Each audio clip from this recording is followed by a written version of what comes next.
It's one thing to discover a fire. It's another thing to do exactly everything right and take it one step further, which is exactly what he did. New tonight, we're hearing from a utility worker who happened to be in the right place at the right time. West Des Moines Fire says Mid-American worker Tom Flannery instinctively jumped in after he saw flames shooting from a house. KCCI's Lauren Johnson spoke with the man today who is now being hailed as a hero.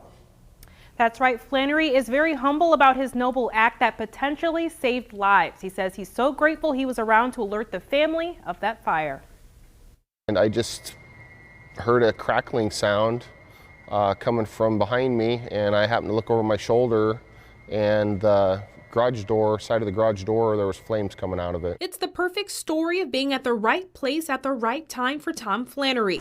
The Mid-American Energy lineman was fixing a light early Wednesday morning across the street from a home on 8th Street in West Des Moines when he noticed it was on fire. He quickly jumped into action and called 911. I immediately lowered myself to the ground and ran across the street and started banging on the door and actually the whole front of the house and yelling fire at the same time. The West Des Moines Fire Department arrived at the scene around 5 a.m. 2 adults, a teenager, 2 dogs, and a cat all got out of the home safely without any injuries. Their fire marshal says Flannery's quick thinking may have helped them avert disaster. It was almost like he was meant to be there, and he was there, and he at least saved that house from being destroyed. I feel strongly that he saved that family from getting injured, if not killed. When the fire department arrived, Flannery was already back to work on the light across the street. He gets done with what he did, meaning he got the family out, made sure that they were okay, and he goes right back to work.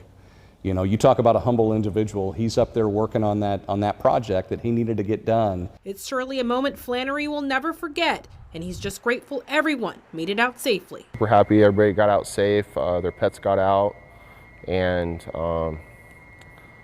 very blessed to be able to help. The family impacted by the fire declined to go on camera, but they are grateful for Flannery alerting them of the fire. The West Des Moines Fire Department says the blaze started from improperly discarded smoking materials. Steve?